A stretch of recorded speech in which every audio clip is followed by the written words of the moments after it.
بچوں کے ساتھ ہسپتال کے لیے عطیات جمع کرنے کی مہم نے مجھے ایک اور بہت ہی اچھا تحفہ عطا کیا۔ اب آہستہ آہستہ رفتہ رفتہ بچوں سے گریز کرنے کی عادت ختم ہوتی گئی، اور اب میں انہیں دیکھتا ہوں تو بڑی مسرت، امید، امکان اور سرخوشی کے ساتھ دیکھتا ہوں۔ مزید برآں ایک نتیجہ یہ نکلا کہ میرے پاس جو کچھ تھا اس میں سے زیادہ تر میں نے ہسپتال کو دینا شروع کیا۔ میری تربیت میں فضول خرچی کا عمل دخل کبھی نہ تھا۔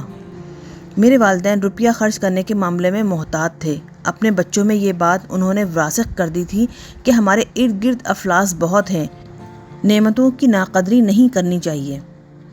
زائد پیسے اور خوراک ان کے کام آنے چاہیے جن کے ہاتھ خالی ہیں، جن کے دامن اجڑے ہوئے ہیں۔ میرے والد نے پاکستان ایجوکیشن سوسائٹی کے نام سے ایک فلاحی ادارہ قائم کیا تھا جو غریب مگر باصلاحیت نوجوانوں کو یونیورسٹی کی تعلیم کے اخراجات مہیا کرتا۔ جب میری عمر 22 سال تھی تو میرے والد نے مجھے بھی اس ادارے کے بورڈ میں شامل کر لیا۔ اب وہ ماہوں سال گزر چکے، لیکن یاد ضرور آتے ہیں۔ جب اپنی جیب سے کسی کو کچھ دینا مجھے مشکل لگتا، اب مگر یہ آسان ہے۔ جب میں نے دینا شروع کر دیا تو اول مجھے محسوس ہوتا کہ میں نے کسی پہ احسان کیا ہے، مگر اب یہ فرض کی ادائیگی ہے۔ بڑی ہی تسکین اس سے ہوتی ہے۔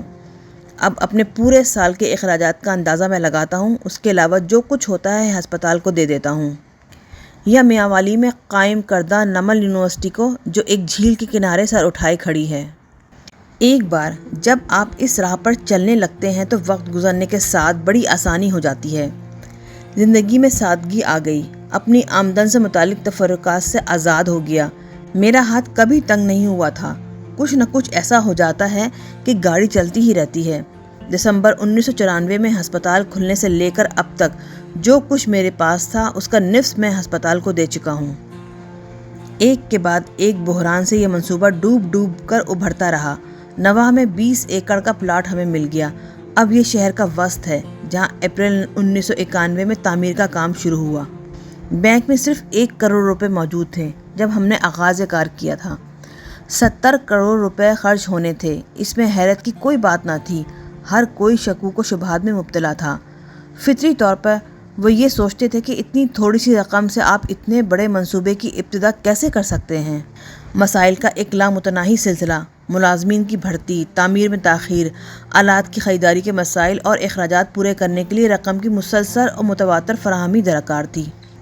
جب بھی خطرہ ہوا کہ فنڈز کی کمی سے اب کام رک جائے گا، آخری لمحے میں کوئی نہ کوئی کچھ نہ کچھ لے کر آ پہنچتا۔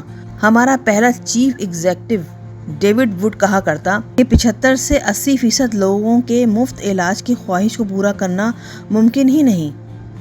وہ اپنے موقف کو درست ثابت کرنے کے لیے ایک روز اعداد و شمار سے لیس ہو کر آیا اور کہا، اگر تم نے 5% سے زائد مریضوں کا مفت علاج کرنے کی کوشش کی تو ہسپتال چند ہفتوں میں بند ہو جائے گا۔ جس کام کا بیڑا ہم نے اٹھایا تھا، آج تک دنیا کا کوئی نجی کینسر ہسپتال کر نہ پایا تھا۔ قوم سے میں وعدہ کر چکا تھا کہ غریبوں کا علاج مفت ہوگا۔ انہوں نے ہسپتال کے لیے چندہ دیا تھا، اس لیے مجھے اپنے وعدے پہ قائم رہنا تھا۔ مجھ سے وہ پوچھتے، کیا واقعی غریبوں کا علاج مفت ہوگا؟ ان کی حیرت بجا تھی۔ ان گنت صدیاں گزر گئیں، اس خطۂ ارض کے عوام اشرافیہ کی توہین آمیز رویوں کا شکار ہیں۔ امریکی ڈیوڈ ووڈ کا تجزیہ اپنی جگہ درست، مگر صرف میں ہی نہیں بلکہ بورڈ کے تمام ارکان نے اپنے عزم پر سمجھوتا کرنے سے انکار کر دیا۔ نہ صرف طے کردہ تناسب سے مفت علاج کی سہولت لازماً ہوگی، بلکہ یہ بہترین عمارت، بہترین آلات اور بہترین سہولتوں کا حامل ہسپتال ہوگا، اور تحقیقی مرکز بھی۔ میں نہیں جانتا تھا کہ مفت علاج کے لیے پیسے کہاں سے آئیں گے، پھر بھی ووڈ کی بات ہم نے مسترد کر دی۔ عالمی کپ سے جنم لینے والے جوش و خروش کے باعث کام چلتا رہا، لیکن 1994 میں بالآخر بحران نے ہمیں آ لیا۔ روپیہ تمام ہو رہا تھا۔ بیرون ملک پاکستانیوں سے مدد حاصل کرنے کے لیے میں ہمیشہ سفر میں رہتا۔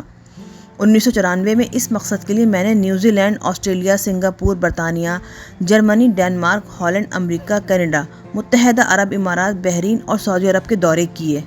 دنیا میں جہاں کہیں پاکستانی آباد تھے، میں وہاں پہنچا اور ان سے فنڈز فراہم کرنے کی درخواست کی۔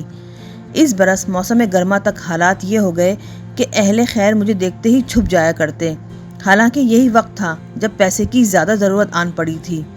تعمیر مکمل ہو گئی اور عملہ رکھ لیا گیا، آلات کے لیے ادائیگی ہو چکی تھی، جاری اخراجات کے لیے روپیہ مگر موجود نہ تھا۔ اس پر مستزادیہ یہ کہ میں 1994 میں بال ٹیمپرنگ کے تنازع کا شکار ہو گیا۔ عطیات کا حصول اب اور بھی مشکل ہو گیا۔ پاکستان کے دو تیز ترین عظیم گیند باز باؤلرز وسیم اکرم اور وقار یونس میرے ہاتھوں کے سکھائے ہوئے تھے اور میں ان کی کامیابی پہ فخر کیا کرتا تھا۔ 1992 میں انہوں نے انگلینڈ کی کمر توڑ کے رکھ دی تھی۔ برطانوی پریس اور کھلاڑیوں نے زچ ہو کر انہیں بال ٹیمپرنگ کا ذمہ دار ٹھہرایا۔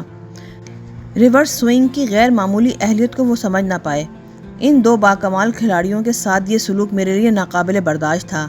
ایک اخبار نویس کو اس موضوع پر میں نے انٹرویو دیا، چنانچہ مجھے اس تنازع میں گھسیٹ لیا گیا۔ پھر یہ ہوا کہ انگلینڈ کے سابق آل راؤنڈر آئن بوتھم اور بلے باز ایلن لیم مجھے عدالت میں لے گئے۔ تلخی بہت بڑھ گئی، عطیات کی وصولی پر منفی اثرات پڑنے لگے۔ ارادہ یہ تھا کہ 1994 کے موسم گرما میں ہسپتال آغاز کرے گا۔ موسم بہار آنے والا تھا جب ٹھیکیدار نے ہمیں بتایا کہ 1 برس اور انتظار کرنا ہوگا، دسمبر سے پہلے عمارات مکمل نہیں ہو سکتی۔ ہسپتال بروقت کھلنا چاہیے تھا۔ 1995 کا رمضان المبارک فروری اور مارچ میں آنا تھا۔ رمضان کا مہینہ وہ مہینہ ہے جب مسلمان دل کھول کر خیرات کرتے ہیں۔ اسی رقم کے ساتھ ہمیں غریبوں کو مفت علاج کی سہولت دینا تھی۔ 1996 کے ماہ سوم تک انتظار کا مطلب یہ بھی ہوتا کہ ہم اپنے تمام طبی اور انتظامی عملے کے اخراجات برداشت کرتے رہیں، جو 14 ماہ سے تنخواہ پا رہے تھے۔ معجزہ ایک عجیب انداز میں رونما ہوا۔ ٹی ایم خان اس شخص کا نام تھا جو اچانک ہمارے سامنے آیا۔ تعمیرات کا ایک ٹھیکیدار، ایک غیر معمولی آدمی۔ اس نے ہم سے یہ کہا تھا، تمام تر اختیارات مجھے دے کر معاملہ مجھ پہ چھوڑ دیجیے، میں بروقت کام مکمل کر دوں گا۔ تمام تر مشکلات کے باوجود اس نے یہ کر دکھایا۔ اس کے باوجود اکتوبر میں پیسے ختم ہو گئے۔ ہسپتال شروع کرنے کے لیے مزید $40 لاکھ درکار تھے۔ سحر سے شام تک یہی فکر مجھے لاحق رہتی۔ کسی نے ان پاکستانیوں کی طرف توجہ مبذول کرائی جو 1000 یا اس سے بھی کم عطیات دے سکتے تھے۔ ان میں سے بعض میرے پاس آیا کرتے۔ ایسے تو بہت ہوں گے، مگر ان میں بے شمار لوگوں سے رابطہ کیسے ہو؟ میرے دوست طاہر علی خان نے، جو مارکیٹنگ کے شعبے میں ایک بہترین ماہر ہیں، صلاح دی کہ ایک بڑا ڈبہ اٹھا کے پورے ملک کا چکر لگانا چاہیے۔ اس سے پہلے عوام سے اپیل کرنی چاہیے جو ہر ایک تک پہنچ جائے۔ مارکیٹنگ والے شکوک میں مبتلا تھے، آخرکار مگر وہ متفق ہو ہی گئے۔ اول ہم نے ایک تجرباتی دورہ کرنے کا فیصلہ کیا۔ اس شہر کا نام ڈسکا ہے، جس پر اتفاق ہوا تھا۔ 15 اکتوبر کو ایک کھلے ٹرک میں سوار ہو کر اس مقام پر ہم جا پہنچے۔ پوسٹر پہلے ہی لگا چکے تھے۔ آہستہ خرامی کے ساتھ ہم سڑک پر چلتے رہے اور چند گھنٹوں میں 5 لاکھ روپے جمع ہو گئے۔ ملک کے 29 چھوٹے بڑے شہروں میں مہم کی منصوبہ بندی ہم کر چکے تھے۔ وسط نومبر سے دسمبر تک صبح 7 بجے سے دوپہر 1 بجے تک میں طلباء سے خطاب کیا کرتا، جس کے بعد ہم سڑک پر ہوتے۔ میرے جانے سے پہلے ہماری ٹیم تاجر تنظیموں اور گروپوں سے ملتی۔ اسکول کے بچوں کی طرح وہ بھی میرے اہم ترین عطیات دہندگان ثابت ہوئے۔ اس تجربے نے میری آنکھیں کھول دیں۔ بہت سے دوسرے لوگوں پر بھی انکشاف ہوا کہ اس ملک کے لوگوں میں کتنی صلاحیت اور کس قدر خیر پوشیدہ ہے۔ اب بہت شدت کے ساتھ مجھے احساس ہوا کہ سیاست میں حصہ ہی لینا چاہیے۔ عام پاکستانیوں کی فیاضی نے مجھے ششدر کر دیا۔ عنایات کرنے والے دولت مندوں کے لیے ہم تقریبات کا اہتمام کرتے اور تفریح کا کچھ نہ کچھ اہتمام، لیکن عوام کے لیے کچھ ایسا نہیں کرنا پڑا۔ اس کے باوجود جو کچھ ان کے پاس تھا انہوں نے میرے حوالے کر دیا۔ سیلاب کی طرح میری جیپ کی طرف وہ امنڈے چلے آتے، جہاں میں چندے کا ڈبہ رکھے بیٹھا تھا۔ ان کی مہربان بےتابی مجھے حیران کیے رکھتی۔ مردوں نے اپنی گھڑیاں اتار دیں اور خواتین نے کھڑکیوں سے مجھ پر زیور پھینک دیے۔ عطیات دینے والوں کے لیے عشائیہ سے فارغ ہو کر آدھی رات کو میں وہاں پہنچتا جہاں شب بسر کرنا ہوتی۔ عطیات دینے والے ہوٹل میرے منتظر ہوتے۔ دیہات سے پیغام آتے کہ میں وہاں جا کر رقم لے آؤں جو انہوں نے جمع کر رکھی ہوتی۔ مہم سے پہلے ممتاز اخبارات کے مدیروں سے ملاقات کر کے ان سے درخواست کی تھی کہ وہ اس سلسلے میں میری مدد کریں۔ میں یہ کہوں گا کہ ایک انگریز اخبار کے علاوہ سب نے خوب تعاون کیا۔ شاندار خبروں کے ذریعے انہوں نے اسے عطیات دینے کا ایک مقابلہ بنا دیا۔ کس شہر اور کس محلے نے کتنی رقم دی، 6 ہفتوں پر محیط یہ ایک تھکا دینے والا سفر تھا، لیکن جب ہم لوٹ کر آئے تو ہمارے پاس $50 لاکھ تھے۔ یہ ہمیں عام پاکستانیوں نے دیے تھے، جن سے کبھی کوئی امید نہیں رکھی گئی تھی، جن پر کبھی کسی نے بھروسہ نہ کیا تھا۔ ایک ایسے منصوبے کے لیے بے پناہ ایثار انہوں نے کیا تھا جو ان کے گھروں سے بہت دور لاہور شہر میں واقع تھا۔ میں ان سے پوچھتا، تم کیوں عطیہ دے رہے ہو؟ ہمیشہ مجھے ایک ہی جواب ملتا کہ میں آپ پر احسان نہیں کر رہا، یہ میری آخرت کا سوال ہے۔ مجھ پر اس بات کا بہت گہرا اثر ہوا۔ میرے دل میں ان سب لوگوں کے لیے محبت اور احترام کے جذبات جاگے۔ میں اعتراف کرتا ہوں کہ ماضی میں ان کے بارے میں ایسے احساسات میں ہرگز نہیں رکھتا تھا۔ خاص طور پر ایک واقعہ نے مجھے بہت متاثر کیا۔ مسلسل 12 گھنٹے کی مہم کے بعد جب میں گھر پہنچا، سفر کی تھکان سے بدن ٹوٹ رہا تھا۔ ہمت اب جواب دے گئی تھی، لیکن گھر کے دروازے پر کچھ لوگ آئے۔ ان کا کہنا یہ تھا کہ انہوں نے کچھ رقم جمع کی ہے اور میرے حوالے کرنا چاہتے ہیں۔ اندازہ لگایا کہ یہ غریب لوگ ہیں، کچھ زیادہ نہیں دے سکتے۔ میں نے ان سے کہا وہ فکر مند نہ ہوں، ہم کام چلا لیں گے۔ انہوں نے انکار کر دیا اور اصرار کرتے رہے کہ میں ان کے ساتھ چلوں۔ چنانچہ میں ان کی گاڑی میں بیٹھ گیا۔ ایسی خراب و خستہ گاڑی کہ بامشکل گڑھی شاہو کا سفر طے کر پائی، جو زمان پارک میں میرے گھر کے پاس ہی واقع ہے۔ یہاں پہنچ کر وہ مجھے ساتھ لیے گلی کے اندر داخل ہو گئے، جن میں کھلی نالیوں کی بدبو چاروں طرف پھیلی ہوئی تھی۔ دل ہی دل میں برا بھلا کہتے ہوئے میں ان کے ساتھ چلتا رہا، حتیٰ کہ ہم ایک مسجد میں پہنچ گئے۔ پتہ چلا کہ رقم ابھی جمع نہیں کی گئی۔ ایک شخص نے مسجد کے لاؤڈ سپیکر میں اعلان کیا کہ عمران خان یہاں موجود ہیں، لوگ آئیں اور عطیات دیں۔ غصے اور تھکاوٹ سے میرا برا حال تھا۔ جی میں یہ آنے لگا کہ جو شخص مجھے یہاں لے کر آیا ہے اسے ایک آدھ جڑ دینی چاہیے۔ کیا عجب ہے کہ صبر کا دامن ہاتھ سے چھوٹ جاتا۔ دیکھا کہ ہجوم کا ہجوم مسجد میں چلا آتا ہے۔ دیکھتے ہی دیکھتے عبادت گاہ ان سے بھر گئی۔ ان میں سے بیشتر بہت ہی غریب تھے۔ وہ 5، 10 روپے یا 15 روپے دے سکتے تھے اور دے رہے تھے۔ میرا غصہ بھاپ بن کر اڑ گیا اور غائب ہو گیا۔ آنسو میری آنکھوں میں امنڈ آئے اور بہت مشکل سے میں ضبط کر پایا۔ اتنے غریب لوگ، میں نے سوچا، یہ تو اپنی ادنیٰ ضروریات بھی بسا اوقات پوری نہیں کر سکتے ہوں گے۔ ان سے روپیہ لینا نہیں چاہیے۔ اور میں نے ان سے کہہ دیا کہ میں نہیں لے سکتا، لیکن وہ ڈٹ گئے۔ انہوں نے کہا یہ ہمارا حق ہے کہ ہم اس مہم میں حصہ لیں، ہم بھی اپنی آخرت سنوارنے کا ارادہ رکھتے ہیں۔ پہلے ایک، دوسرے اور پھر تیسرے نے اپنی دکھ بھری کہانی کہی کہ کس طرح ان کے پیارے علاج کے بغیر قبروں میں اتر گئے۔ ایک خاتون نے کہا کہ اس کا بیٹا ہسپتال کے کمرہ انتظار ہی میں اللہ کو پیارا ہو گیا۔ رخصت ہونے سے پہلے اب مجھے اپنا وعدہ دہرانا اور ہمیشہ اسے یاد رکھنا تھا کہ غریبوں کا علاج مفت ہوگا۔ مجھے اس بات کا ادراک ہوا کہ اللہ کی راہ میں خرچ کرنے کا تعلق ایمان سے ہوتا ہے، بینک بیلنس سے نہیں۔ میڈیا پر ہمارے سیاستدان اور دانشور بحث کرتے ہیں کہ ریاست کس حد تک اسلامی ہونی چاہیے۔ ادھر پاکستانی عوام مسلسل اپنے دین کے ساتھ جڑے ہوئے ہیں۔ یہ بات ان میں سے ہر ایک کو تو ولی اللہ نہیں بناتی، لیکن ان کے اندر کچھ اچھے اور صاف ضرور پیدا کر دیتی ہے۔ ان کا عقیدہ یہ ہے کہ اگر ہم اس جہان میں دیں گے تو اس کا اجر دوسری دنیا میں مل جائے گا۔ مجھے اس بات کا بھی احساس ہو گیا کہ یہ لوگ بڑی سے بڑی قربانی دینے کی صلاحیت رکھتے ہیں۔ اپنے آپ سے میں نے سوال کیا کہ ہم عوام کو مسلسل زوال کی طرف گامزن اپنے ملک کو سنبھالنے کے لیے متحرک نہیں ہو سکتے؟ یقیناً ایسا ہو سکتا ہے، اگر ایک مخلص حکومت ہو جو پوری یکسوئی کے ساتھ معاشرے سے غربت اور ناانصافی ختم کرنے کا عزم کرے۔ لوگ ایسی حکومت کے ساتھ کھڑے ہو جائیں گے اور پھر پاکستان کو ہر چند ماہ بعد دوسرے ملکوں یعنی عالمی بینک اور عالمی مالیاتی فنڈ IMF سے بھیک نہ مانگنی پڑے گی۔ جب میں نے ایک مرتبہ اس موضوع پر ممتاز دانشور مرحوم ڈاکٹر اشفاق احمد سے بات کی تو انہوں نے چیئرمین ماؤ کے ساتھ اپنے ایک ملاقات کا حال بتایا۔ یہ 1960 میں ہوئی تھی۔ چیئرمین ماؤ کو جب یہ معلوم ہوا کہ اشفاق احمد کا تعلق پاکستان سے ہے تو انہوں نے کہا آپ کی عوام میں بلا کی صلاحیت ہے۔ ماؤ اس واقعے سے متاثر تھے جو پاکستان میں متعین چین کے ایک سفیر نے انہیں سنایا تھا۔ کہانی کچھ یوں ہے کہ چینی سفارت کار ایک پاکستانی دوست کے ساتھ شطرنج کھیل رہا تھا۔ کراچی کی جھلسا دینے والی گرمی اور پاکستانی نے روزہ رکھا ہوا تھا۔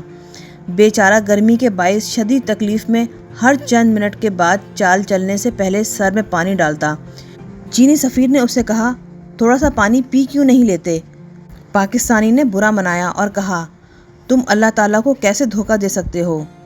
چیئرمین ماؤ نے اس سے یہ نتیجہ اخذ کیا کہ اگر ایک قوم ایسی قوت ارادی اور ضبط نفس کے ایسے اوصاف کی مالک ہے تو وہ عظیم کارنامے انجام دے سکتی ہے۔ اصل مسئلہ یہ ہے کہ اس قوم کی صلاحیت اور قوت کا ادراک کبھی نہیں کیا گیا، کبھی وہ آزمائی نہیں گئی، کبھی اس پر اعتماد نہیں کیا گیا اور اسے کبھی کوئی موقع ہی نہیں دیا گیا۔ ہسپتال کی تعمیر میں ایک طرف سرکار کی طرف سے پیدا کرتا دشواریاں اور دوسری طرف عام پاکستانی کی حیران کن فیاضی۔ مجھے اندازہ ہوا کہ کرپشن اور پاکستان کی بگڑی ہوئی نوکر شاہی سے لڑتے ہوئے پاکستان میں کامیابی کا حصول کس قدر دشوار ہوتا ہے۔ 29 دسمبر 1994 کو ہسپتال کی افتتاح سے قبل 50,000 آدمی لاہور کے فورٹریس اسٹیڈیم میں جشن منانے کے لیے جمع تھے۔ ٹھنڈ اس رات اپنے عروج پر تھی اور آدمی سے اس کا حال پوچھتی تھی۔ اگلے روز کینسر کی 10 سالہ مریضہ سمیرہ نے ربن کاٹ کر ہسپتال کا باقاعدہ افتتاح کر دیا۔ شاید یہ بتانے کی ضرورت نہیں کہ یہ میری زندگی کا بہترین لمحہ تھا۔ بے نظیر اور آصف علی زرداری چونکہ افتتاح کا اعزاز حاصل نہیں کر پائے تھے، لہٰذا انہوں نے مجھے معاف نہیں کیا۔ سرکاری ٹیلی ویژن اور ریڈیو اب تک منصوبے کے ساتھ تھا، اب اچانک ہمیں نظر انداز کر دیا گیا۔ عطیات حاصل کرنے کا کام اور بھی مشکل ہو گیا۔ 70 کروڑ روپے سے شاندار عمارت مکمل ہو چکی تھی۔ یہ ایک بہت ہی مشکل کام تھا۔ دوسرا مرحلہ مگر اس سے زیادہ اہم تھا۔ مفت علاج کے لیے فنڈ مسلسل درکار تھے، جس طرح پینے کے لیے مسلسل پانی۔ سرکاری صحافیوں نے اچانک میرے خلاف شرمناک مہم شروع کر دی۔ ہسپتال کھلنے کے 1 ماہ بعد مجھ پر خرد برد کا الزام لگا دیا۔ لاہور ہائی کورٹ میں مجھے گھسیٹا کیا۔ یہ محض اتفاق نہیں تھا۔ میرے خلاف کیے جانے والے مقدمے کے لیے ٹھیک وہ وقت چنا گیا جب رمضان المبارک میں زکوٰۃ کی مہم شروع ہونے والی تھی۔ منصوبہ واضح تھا۔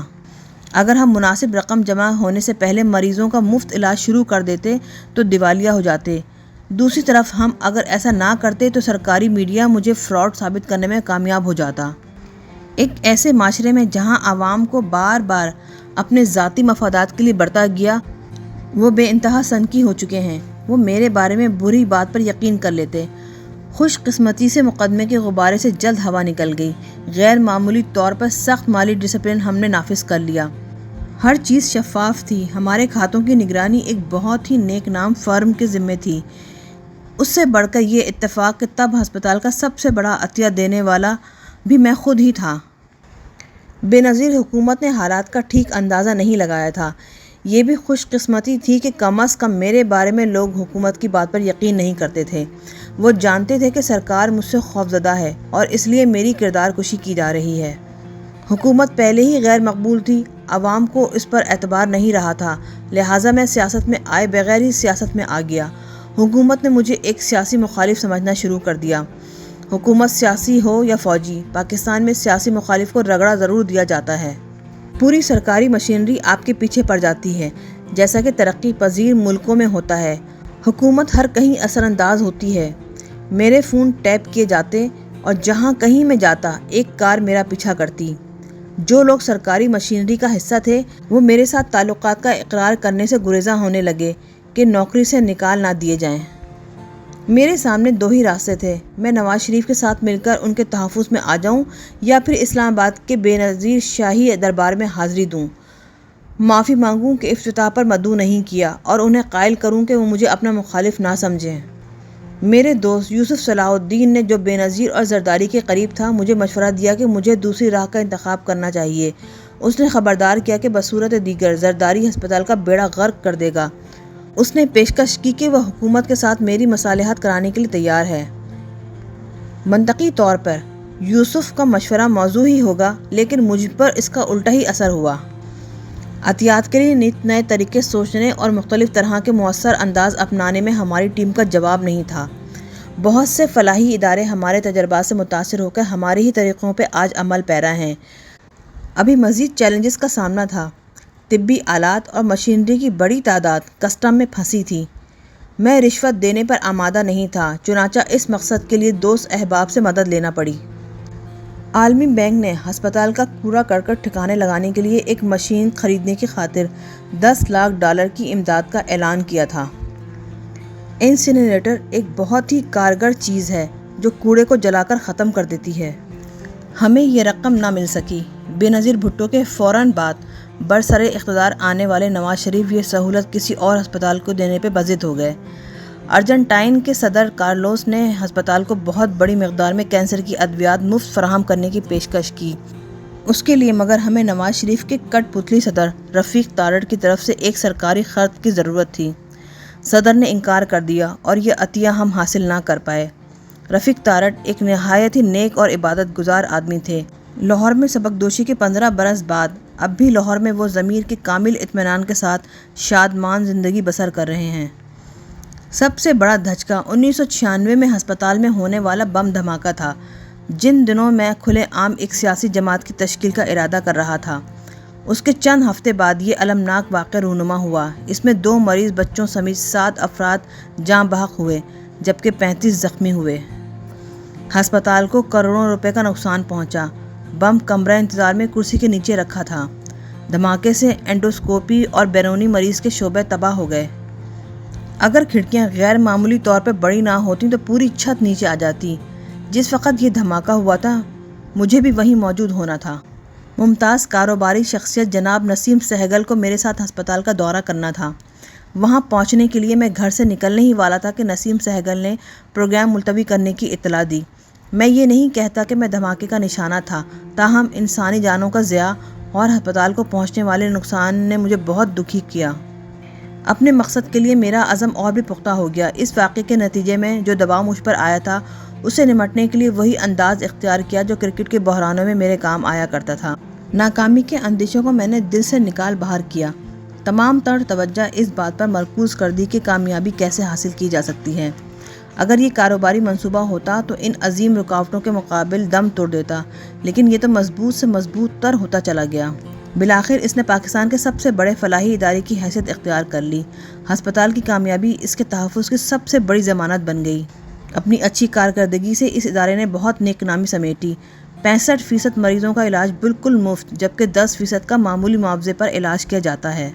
25% سے پورا معاوضہ، لیکن مغرب کے مقابلے میں بالعموم 25 سے 30% سے زیادہ نہیں ہوتا تھا۔ یہ ملک کا واحد ہسپتال ہے جس سے امیر اور غریب یکساں طور پر فیض پاتے ہیں۔ رائے عامہ پہ اثر انداز ہونے والی شخصیات نے رفتہ رفتہ اس ادارے کا تاثر بہتر بنانے میں مدد کی۔ وہ جو علاج کے لیے آئے تھے یا اپنے جاننے والوں اور رشتہ داروں سے ملاقات کی خاطر، وہ سب ایک ہی نتیجے پر پہنچے۔ وقت گزرنے کے ساتھ ساتھ ہسپتال کے خلاف اس قسم کا پروپیگنڈا مشکل سے مشکل تر ہوتا چلا گیا۔ شوکت خانم کی ایک منفرد خصوصیت اور بھی ہے کہ ہر مریض کو معالج ایک سی توجہ کے ساتھ دیکھتے ہیں۔ اس بات کا انہیں علم ہوتا ہی نہیں کہ کون سا مریض ادائیگی کر رہا ہے اور کون سا نہیں۔ امیر ہو یا غریب، سب انتظار کے ایک ہی کمرے میں بیٹھتے ہیں۔ سب کے لیے ایک جیسے کمرے ہیں۔ یہاں کسی سے امتیازی سلوک نہیں ہوتا، کسی کو قطار میں دھکے نہیں کھانے پڑتے، کسی کو دوسرے پہ فوقیت حاصل نہیں۔ پاکستان جیسے ملک میں یہ بہت ہی انوکھی بات ہے۔ صدیوں سے حقیقت یہ ہے کہ پوری معلوم انسانی تاریخ میں یہ معاشرہ بندہ و آقا میں تقسیم ہوتا چلا آیا تھا۔ قائد اعظم محمد علی جناح کے بعد معاملہ اور بھی بگڑتا گیا کہ قانون کی عملداری تو تھی ہی نہیں۔ امیر اور بااختیار لوگ خصوصی توجہ کے عادی ہو چکے۔ دوسری منشیات کی طرح یہ بھی ایک نشہ ہے، کم ہی جس سے کوئی نجات پا سکتا ہے۔ ہسپتال پر امسال 3 ارب 60 کروڑ کے اخراجات اٹھے۔ عوامی عطیات اور آمدن سے نہایت سہولیات کے ساتھ بندوبست ہو گیا۔ نصف حصہ تو خدمات کے معاوضے سے مل جاتا ہے، جبکہ باقی رقم دنیا بھر سے ملنے والے عطیات سے پوری کی جاتی ہے۔ بین الاقوامی سطح پر مقبول شخصیات کے علاوہ، جن میں شہزادی ڈیانا، فلمی ستارے خاص طور پر عامر خان اور الزبتھ ہرلے شامل ہیں، عطیات جمع کرنے میں ان لوگوں نے بڑی مدد کی۔ 2006 میں صحت کے شعبے میں غیر معمولی خدمات پر عالمی ادارہ صحت کا انعام شوکت خانم ہسپتال نے حاصل کیا۔ مجھ سمیت 84,000 سے زائد مریضوں کا علاج اب تک اس ادارے میں ہو چکا ہے۔ 2009 میں میرا ہنگامی آپریشن کیا گیا تھا۔ میرے والد نے اپنی زندگی کے آخری 2.5 ماہ یہیں گزارے تھے۔ ہم کراچی اور پشاور میں بھی اس قسم کے ہسپتال قائم کرنے کی منصوبہ بندی کر چکے ہیں۔ دونوں شہروں میں کینسر کی ابتدائی تشخیص کے مراکز پہلے ہی کام کر رہے ہیں۔ لاہور اور کراچی میں قائم تشخیصی مراکز اور پاکستان بھر میں موجود 67 کولیشن سینٹر نے ٹرسٹ کی خود کفالت کو بڑھانے میں اہم کردار ادا کیا ہے۔ وہ چھوٹی سی لڑکی سمیرا 1994 میں جس نے فیتا کاٹ کر ہسپتال کا افتتاح کیا تھا، 500 افراد پر مشتمل ہسپتال کے عملے کا حصہ ہے۔ وہ ہسپتال کی ایک گفٹ شاپ چلاتی ہے، تحفے میں جو مریضوں کو دیے جاتے ہیں۔ کوئی بچہ جو مایوسی اور خوف کے عالم میں لایا گیا تھا، کل اپنے قدموں پہ چلتا ہوا زندگی کے کارواں میں شامل ہو جائے گا، یا کوئی دوسرا جو اس طرح دنیا سے رخصت ہوا کہ پوری محبت اور توجہ کے ساتھ اس کی دیکھ بھال ہوئی، انسانوں کے جنگل میں اسے تنہا نہیں چھوڑ دیا گیا۔ میرے مخالف سیاست دان اس قدر خوفزدہ تھے کہ وہ ہسپتال کو نقصان پہنچانے پر تلے رہتے۔ ذاتی سطح پہ ہسپتال نے مجھے بہت کچھ سکھایا، اتنا کچھ کہ شکر گزاری کے احساس سے میرا سر جھک جاتا۔ مجھے پتا چلا کہ کسی ادارے کو کیسے بنایا اور چلایا جاتا ہے۔ سب سے بڑا سبق یہ کہ لیڈر اگر قوانین کی پاسداری کرے گا تو دوسرے بھی ایسا ہی کریں گے۔ کرکٹ ٹیم کے کپتان کی حیثیت سے ابتدائی طور پہ یہی بات میں نے سیکھی تھی۔ اپنی ٹیم میں نظم و ضبط قائم رکھنے کے لیے میں صرف یہ کیا کرتا کہ سینئر کھلاڑی کبھی کسی حال میں قانون نہ توڑیں، نئے کھلاڑی خود بخود پابند ہو جاتے۔ دوسری بات یہ کہ کسی ادارے کے سربراہ کی پیشہ ورانہ لیاقت سے زیادہ اہم اس کی دیانت ہوتی ہے۔ دیانت سب سے زیادہ ناگزیر ہے۔ کوئی خواہ کتنا ہی لائق کیوں نہ ہو، اگر وہ بددیانت ہوگا تو ادارے کو برباد کر کے رکھ دے گا۔ میں کرکٹ میں یہ دیکھ چکا ہوں، کام کی لگن اور جوش ایک کم اہلیت رکھنے والے کھلاڑی میں ایسی ترنگ پیدا کر دیتی ہے کہ وہ زیادہ اہلیت رکھنے والے کھلاڑیوں سے بھی زیادہ نتیجہ خیز ہو جاتا ہے۔ اس بات پر مجھے فخر ہے کہ آج پورے ملک میں یہ ہسپتال مثالی ادارے کے طور پر جانا جاتا ہے۔ پورے ملک سے ڈاکٹرز اور نرسیں اس کا مشاہدہ کرنے آتے ہیں۔ آغا خان ہسپتال کراچی کی طرح اس نے بھی ملک کے طبی معیار کو بلند ترین سطح پر پہنچانے میں اپنا کردار ادا کیا ہے۔ ان تجربات نے مجھے پاکستانی عوام کو بہتر طور پر سمجھنا سکھایا۔ عظیم المیت، چھوٹے چھوٹے معجزے اور ان لوگوں کا سچا سادہ یقین، یہ سب کچھ میں نے ہسپتال کے کمروں، انتظار گاہوں اور وارڈوں میں دیکھا ہے۔ میں نے دیکھا کہ وہ موت کا سامنا کس طرح کرتے ہیں۔ وہ کہتے ہیں کہ یہ اللہ کی رضا ہے۔ سب سے متاثر کن سوات کا ایک نوجوان لڑکا تھا۔ اسے ایک روز میں نے خصوصی نگہداشت کے وارڈ میں دیکھا۔ اس کے پورے جسم پر نالیوں اور ٹیوبوں کا جال سا بچھا ہوا تھا۔ اس کے باوجود چہرے پر ایک عجب اطمینان تھا۔ زندہ رہنے کے لیے امید اور امنگ سے سرشار اس نوجوان نے مجھے چونکا دیا۔ میں اس میں خاص طور پر دلچسپی لینے لگا۔ میں اس کے والد سے ملا کرتا اور ڈاکٹروں سے علاج پر ہونے والی پیش رفت کا پوچھا کرتا۔ تب تک میرا بیٹا سلیمان پیدا ہو چکا تھا۔ باپ بن جانے کے بعد میری زندگی سب سے بڑی تبدیلی سے دوچار ہوئی۔ اچانک مجھے احساس ہوا کہ ماں باپ اولاد کے معاملے میں کتنے کمزور ہوتے ہیں۔ مجھے اندازہ تھا کہ سواتی لڑکے کا باپ کیسی دل فگار کشمکش سے دوچار ہے۔ ایک دن جب میں لڑکے کی خبر لینے گیا تو مجھے بتایا گیا کہ وہ اللہ کو پیارا ہو چکا ہے۔ اس کے بعد میں نے اس کے باپ کو تلاش کیا۔ میں نے سوچا کہ دکھ سے وہ ٹوٹ گیا ہوگا، جبکہ اس کے برعکس، بالکل برعکس، میں نے اسے راضی برضا پایا۔ اس نے بس اتنا کہا کہ اللہ کی یہی مرضی تھی اور خاموش ہو رہا۔ میں ششدر رہ گیا کہ کس قدر تیزی کے ساتھ زندگی کی سچائی سے اس نے سمجھوتا کر لیا تھا۔ میرا اپنا یہ حال تھا کہ اس روز میں کام ہی نہیں کر سکا، دل ٹوٹ گیا اور میں گھر واپس چلا آیا۔ جب تعمیر کا کام جاری تھا تو میاں بشیر باقاعدگی سے ہمارے دفتر آیا کرتے۔ ان کے گھر کے یہ قریب ہی واقع تھا۔ وہ حوصلہ افزائی کا ایک بہت بڑا ذریعہ تھے۔ بعض اوقات قبل از وقت وہ ہمیں مستقبل میں پیش آنے والے خطرات سے آگاہ کر دیا کرتے۔ سب سے بڑھ کر ان کی وہ حکمت و دانائی جو ہمیشہ مجھے حیران کیے رکھتی۔ ایک دن دفتر میں ہم دوپہر کا کھانا کھا رہے تھے۔ میں پریشان تھا کہ ہسپتال کی تعمیراتی کمیٹی نے ایئر کنڈیشنز نصب کرنے کا ٹھیکہ سب سے کم بولی دینے والی فرم کو نہیں دیا۔ اتفاق سے یہ ایک دوست ارشاد خان نے دی تھی۔ کھانے کے دوران ارشاد نے مجھے فون کیا، بہت غصے میں۔ اس نے مجھ سے کہا کہ اس معاملے میں کچھ نہ کچھ گھپلا ضرور ہے۔ اس نے یہ بھی کہا کہ یہ فرم 2 ٹھیکوں کو ادھورا چھوڑ چکی ہے اور اس کی شہرت بھی اچھی نہیں ہے۔ میری پریشانی میں اضافہ ہو گیا۔ وہ میرا دوست تھا لیکن میں اس کی کوئی مدد نہیں کر سکتا تھا۔ اگر میں ایسا کرتا تو اس کا مطلب یہ ہوتا کہ میں اسے فائدہ پہنچانے کے لیے اپنا اثر و رسوخ استعمال کر رہا ہوں۔ اس سے پہلے کہ میں میاں بشیر کو بتاتا، اچانک وہ بولے، جس شخص کو ٹھیکہ دیا گیا ہے تمہاری کنسٹرکشن کمپنی کے ایک شخص نے اس سے ساز باز کی ہے۔ اتنی اہلیت یہ آدمی نہیں رکھتا کہ کام مکمل کر سکے۔